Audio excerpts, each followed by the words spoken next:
In addition to longer music shows, I started to want to do longer radio programs too, like suspense shows.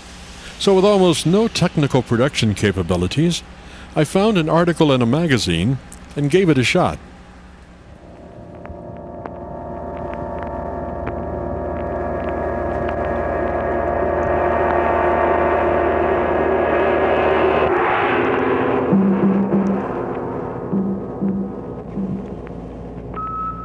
Good evening, ladies and gentlemen. This is your host, Jim Ferguson. Welcome again to Awake.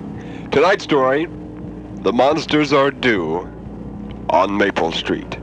Adapted for radio by Jim Ferguson.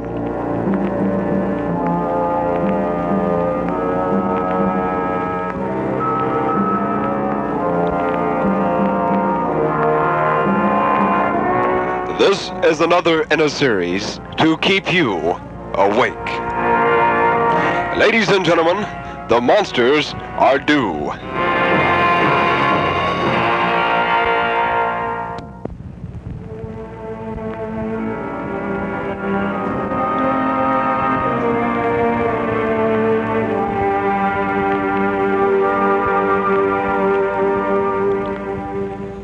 It was Saturday afternoon on Maple Street, and the late sun retained some of the warmth of a persistent Indian summer. People along the street marveled at winter's delay and took advantage of it. Old Mr. Van Horn, the patriarch of the street, who lived alone, had moved his power saw out on his lawn and was ready to start fashioning new pickets for his fence. It was 4:40 p.m. A football game blared from a portable radio on the front porch, blending with the other sounds of a Saturday afternoon in October. Maple Street, 4:40 p.m. Maple Street, in its last calm and reflective moments before the monsters came.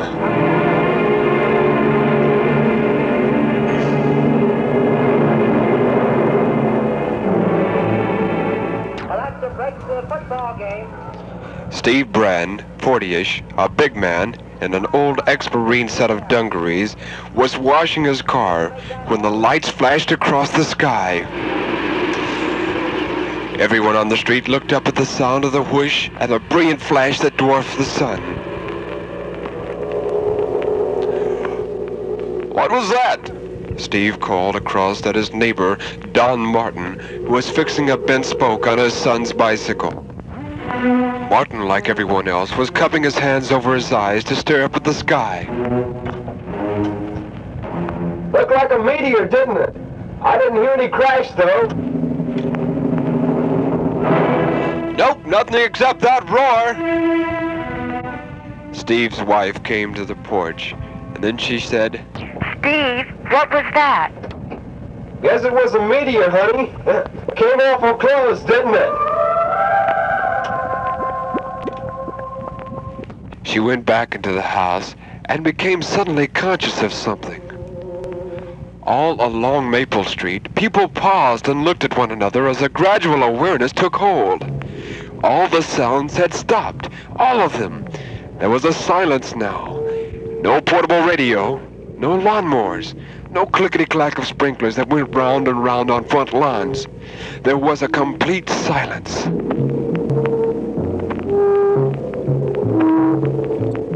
Mrs. Sharp, 55 years of age, was talking on the telephone, giving a cake recipe to her cousin at the other end of the town, when all of a sudden the circuit clicked off.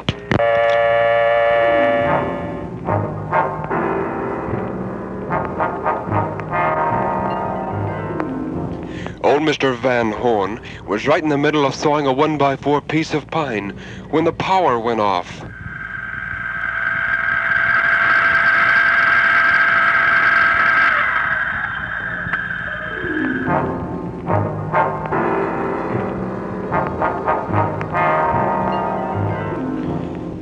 Steve Brand's wife, Agnes, came out on the porch to announce that the oven had stopped working.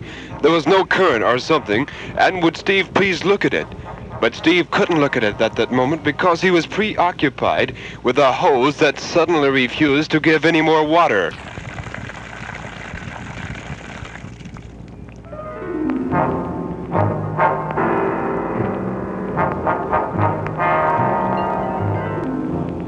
across the street, Charlie Farnsworth, fat and dumpy in a loud Hawaiian sports shirt that featured hula girls with pineapple baskets on their heads, barged angrily out toward the road, donning any radio outfit that manufactured a portable with the courtesy to shut off in the middle of a third-quarter forward pass. Hey, did you see that missile? Voices built up on top of voices until suddenly there was no more silence. There was a conglomeration of questions and protest, of plainest references to half-cooked dinners, half-watered lawns, half-washed cars, and half-finished telephone conversations. Did it have anything to do with a meteor? That was the main question, the one most asked. Pete Van Horn disgustedly threw aside the quarter of his power more and announced to the group of people who were collected around Steve Brand's station wagon that he was going over to Brennan Avenue to see if the power was off there also.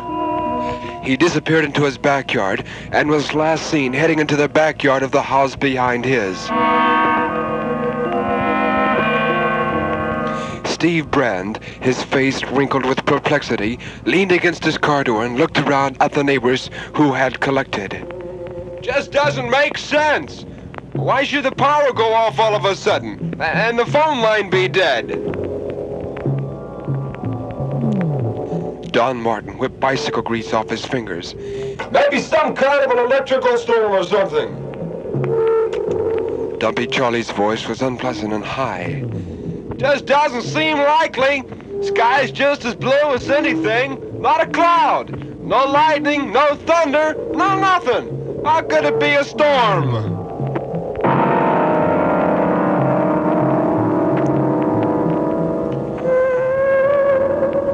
Mrs. Sharp's face was lined with years, but more deeply by frustrations of earlier widowhood. Well, it's a terrible thing when the phone company can't keep its line open. It's just a terrible thing. What about my portable radio? Ohio State's got the ball on the Southern Methodist 18-yard line. They threw a pass and the darn thing goes off just then. Charlie picked his teeth with a dirty thumbnail. Steve, why don't you go downtown and check with the police? Oh, they'll probably think we're crazy or something. A little power failure, and right away everybody gets flustered and everything. Just isn't a power failure. If it was, we'd still be able to get a broadcast on the portable. Oh, all right. I'll go downtown and we get all this straightened out.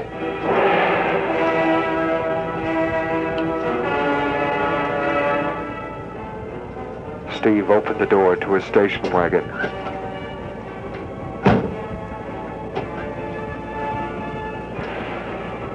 He inched his big frame across the front seat behind the wheel and turned on the ignition and pushed the starter.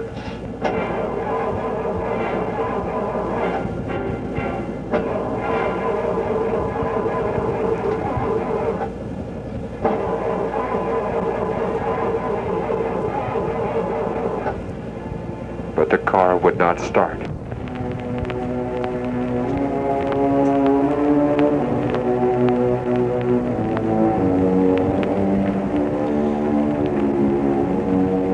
Doesn't that beat all? It was working fine before. Maybe you're out of gas. No, I just had it filled up. What's it mean? Charlie Farnsworth's piggish little eyes flapped open and shut. It's just as if everything had stopped. Better walk downtown, Steve. Steve got out of the car. They said, it couldn't be a meteor. A meteor couldn't do this. He looked off in thought for a moment, and then he nodded. Come on, let's go. They started to walk away when they heard the boy's voice. Tommy Bishop, age 16, had stepped out in front of the others and was calling to them. Mr. Brand, you better not go. Steve took a step back toward him. Why not? They don't want you to. Steve and Don exchanged a look. Who doesn't want us to? Tommy looked up towards the sky. Them. Them? Who are them? Whoever was up there that came overhead. Steve walked slowly back towards the boy and stopped close to him. What, Tommy? Whoever was in that thing that came over. I don't think they want us to leave here. Steve knelt down in front of the boy. What do you mean, Tommy? What are you talking about? They don't want us to leave. That's why they shut everything off. What makes you say that? Whatever gave you that idea? Mrs. Sharp pushed her way through to the front of the crowd. That's the craziest thing I ever heard. Just about the craziest thing I ever heard. Tommy could feel the unwillingness to believe him. It's always that way. In every story I've ever read about a spaceship landing from outer space. Mrs. Sharp wangled a bony finger in front of Tommy's mother. If you keep talking like that, you better take this boy up to bed. He's been reading too many comic books or seeing too many movies or something. Sally Bishop's face reddened. She gripped Tommy's shoulders tightly. Tommy, she said softly, stop that kind of talk, honey. Steve's eyes never left the boy's face. That's all right. We'll be right back. You'll see. That wasn't a ship or anything like that. It was just sort of a meteor or something. He turned to the group, trying to weight his words with an optimism he didn't quite feel. No doubt it did have something to do with this power failure and the rest of it. Meteors can do strange things like sunspots and things like that. That's right, Don said as if picking up a cue. Like sunspots. That's the kind of thing that can raise Cain with radio reception all over the world. And this thing being so close, well, there's no telling what sort of stuff it can do.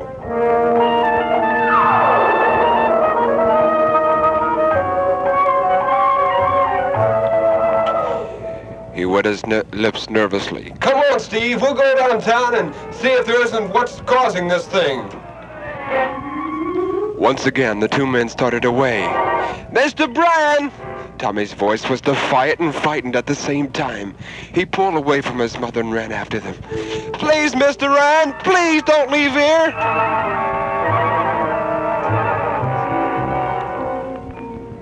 Something about the intense little face made everybody turn and look. Something about the words that carried such emphasis, such belief, such fear. They listened to these three words and rejected them because intellect and logic had no room for spaceships and green-headed things. But the irritation that showed in the eyes and the murmuring and the compressed lips had nothing to do with intellect. A little boy was bringing up fears that shouldn't be brought up, and people on Maple Street this Saturday afternoon were no different from any other set of human beings. Order and reason, logic were slipping away, pushed by the wild conjectures of a 12-year-old boy.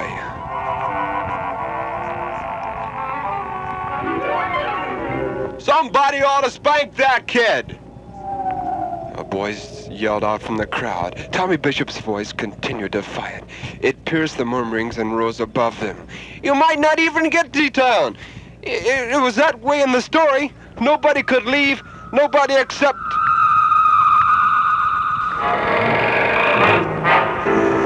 Suddenly there was a sound of a car engine and all heads turned as one.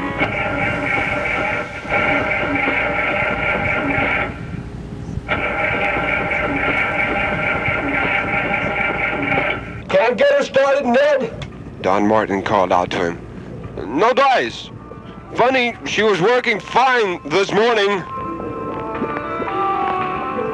And then, without warning, the car started up all by itself and idled smoothly, smoking briefly, coming out of the exhaust. Ned Rosin whirled around and stared at us wide with his eyes.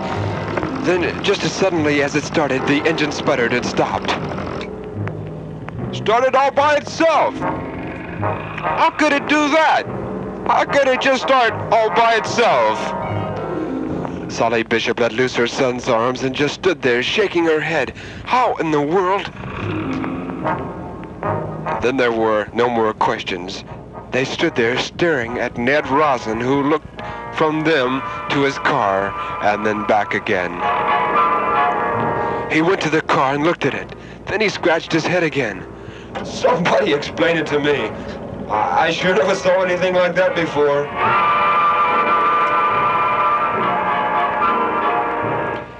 He never did come out to look at that thing that flew overhead. Wasn't even interested. What do you say we, ask him some questions? There was a chorus of us, and 15 people started across the street toward Ned Rothen's driveway. Unity was restored. They had a purpose, a feeling of activity and direction. They were doing something. They weren't sure what, but Ned Rothen was flesh and blood, askable, reachable, and seeable.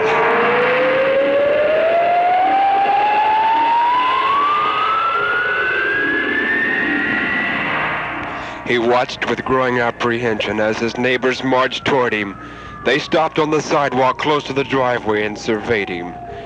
Ned Rothen pointed to his car. I just don't understand it. No more than you do. I tried to start it and it wouldn't start. You saw me. All of you saw me. His neighbors seemed massed against him, solidly and alarmingly. I don't understand it. I swear I don't understand it. What's happening? Charlie Farnsworth stood out in front of the others. Maybe you'd better let us tell us. Nothing's working on this street. Nothing. No lights, no power, no radio, no nothing. Except your car. Yours.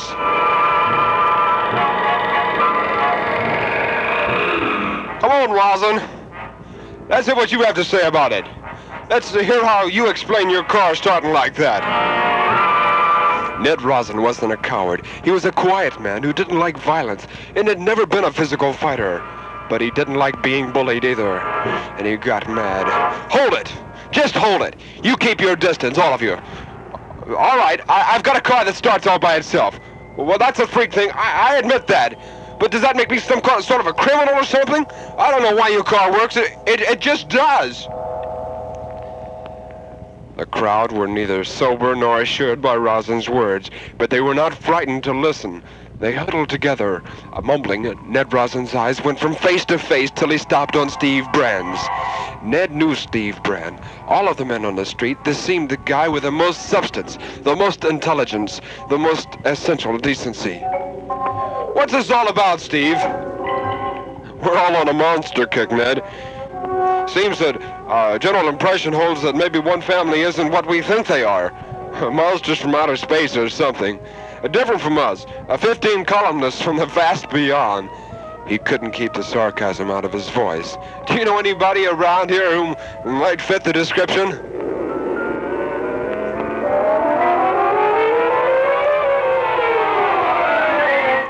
Steve Brand sensed a special danger now. Look, let's forget this right now. Then Charlie Farnsworth cut him off. Go ahead. Let him talk. What about? Explain what? His voice, with an air of great reluctance, said, well, sometimes I go to bed late at night, and a couple of times, just a couple of times, I've come out on the porch, and I've seen Ned Rothen here in the wee hours of the morning, staring out in front of his house, looking up at the sky. He looked about the circle of faces. That's right, looking up at the sky, as if he were waiting for something. He paused for emphasis, for dramatic effect. As if he were looking for something, he repeated. The nail on the coffin, Steve Brand thought. One dumb, ordinary, simple idiocracy of a human being, and that probably was all it would take. He could hear the murmuring of the crowd rise and saw Ned Rothen's face turn white. Rothen's wife, Ann, came out on the porch. She looked at the crowd and then at her husband, and with an expression like, what's going on? Ned turned to her and says, I don't know what they're talking about. Gee, the car starts off by itself, honey. I don't know. But I don't like what they're doing. I don't like them standing on my yard like that. And if any one of them takes another step and gets close to my porch, I'll break his jaw. I swear to God that's what I'll do. I'll break his jaw. Now go on, get out of here, all of you. Get the heck out of here. none of them eager to start an action, and so they therefore backed away. But they had an obscure sense of gratification. At least there was an opponent now, someone who wasn't one of them, and this gave them a kind of vague feeling of security. The enemy had a front porch, and a front yard, and a car, and he had shouted threats at them. They started slowly back across the street, forgetting for the moment what they'd started out for, forgetting that there was no power, no telephones, forgetting even that there had been a meteor overhead not 20 minutes earlier. It wasn't until much later, as a matter of fact, that anyone posed a certain question. Old Mr. Van Horn had walked through his backyard over to Brannett Avenue. He'd never come back. Where was he? It was not one of the questions that passed through the minds of any of the 30 or 40 people on Maple Street who sat there on their front porches and watched the night come and felt the new menacing darkness close in on them. There were lanterns lit all along Maple Street by 10 o'clock. Candles shone through living rooms and windows and cast flickering, unsteady shadows all along the street. Groups of people huddled on their front lawns around their lanterns, and soft murmuring voices were carried over the Indian summer night. All eyes eventually were drawn to Ned Rosin's house. He sat there on the railing, observing the little points of light spotted around in the darkness. He knew he was surrounded. He was an animal at bay. And then all of a sudden the lights went on in Charlie Farnsworth's house, and they shone brightly on the people on Maple Street. They looked suddenly naked. They blinked foolishly at the lights, and their mouths gaped like fishes. Charlie! How come you're the only one with the lights on now? The question came out of the night to land against the fat, wet cheeks of Charlie. You were so quick to kill, and you were so quick to tell us who we should be careful of. Well, maybe you had to kill, Charlie. Maybe Pete Van Horn, God rest his soul, was trying to tell us something. Maybe he'd found out something and had to come back to tell us who there was among us that we should watch out for. Charlie's eyes were little pits of growing fear as he backed away from the people and found himself up against the bush in front of his house. No, no, no, please, please, please, I swear to you, it isn't me. It really isn't.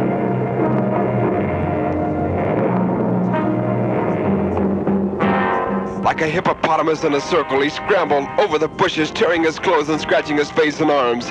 His wife tried to run toward him, and somebody stuck a foot out and tripped her. Sprawling headfirst on the sidewalk, another stone whistled through the air and hit Charlie on the back of the head as he raced across his front yard toward his porch. It isn't me, but I know who it is. The people stopped motionless as statues. He was a fat figure of a man who smiled now through the tears and the blood that cascaded down his face. Well, I'm going to tell you. I am now going to tell you because I know who it is. I really know who it is. Charlie tried to think. He tried to come up with a name. A nightmare engulfed him. Fear whipped at the back of his brain. It's the kid! That's who it is! It's the kid! Sally Bishop grabbed at Tommy, burying his face against hers. He knew! He was the only one who knew! He told us all about it! Well, how did he know? How could he have known? Who told him? Make the kid answer!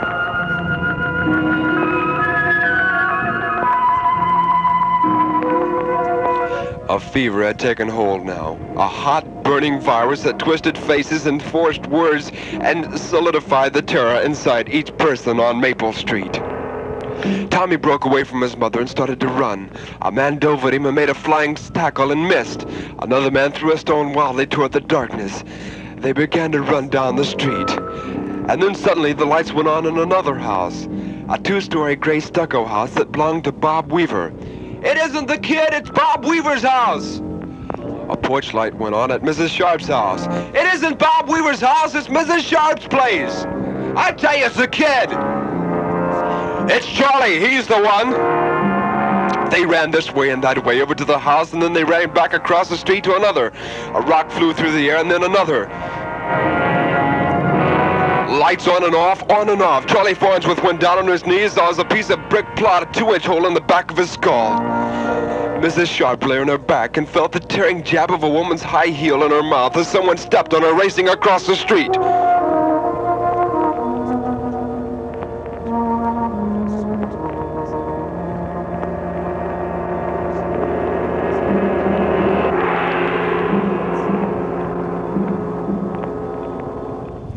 a quarter of a mile away on a hilltop, Maple Street looked like this.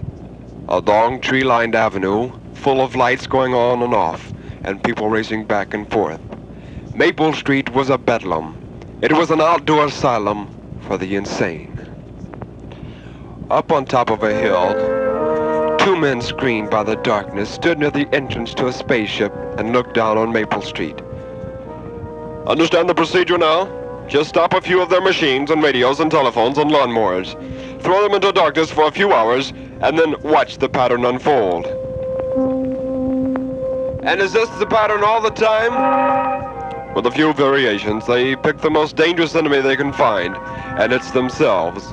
All we need do is sit back and watch. Then I take it this place is full of Maple Streets, is it not? Yes, it is. The world is full of Maple Streets, and we'll go just from one to another and let them destroy themselves. When the sun came up on Maple Street the following morning, it was silent. Most of the houses had been burned down. There were a few bodies lying on sidewalks, draped over porch railings and like that, but the silence was total. There simply was no more life. At 4 o'clock that afternoon, there was no more world, or at least not the kind of world that had greeted the morning. And by Wednesday afternoon of the following week, a new set of residents had moved into Maple Street. They were a handsome race of people indeed. Their faces showed great character and excellent shaped heads. Excellently shaped heads, two to each new resident.